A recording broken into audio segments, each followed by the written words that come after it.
અંદર આવ. તું કોણ છે? તારી ઓળખાણ ન પડી. મારું નામ એકાંશી છે. હું ટ્રસ્ટની હોસ્પિટલમાં નર્સ તરીકે કામ કરું છું. તમારો દીકરો રોહિત છે ને, જેનું ઓપરેશન કરાવવાનું છે? હા હા, રોહિત અમારો જ દીકરો છે અને એની કિડની ખરાબ થઈ જવાથી કિડની ટ્રાન્સપ્લાન્ટનું ઓપરેશન કરવાનું છે, એટલે એને દાખલ કરવાનો છે. એક મિનિટ આંટી, તમે તમારા દીકરા રોહિતનું ઓપરેશન કરાવો ને એ પહેલા આ એક વિડીયો જોઈ લેજો.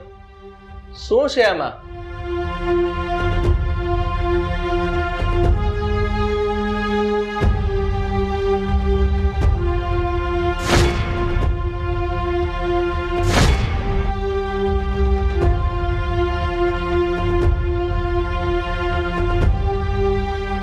અંકલ, આંટી, હું તમને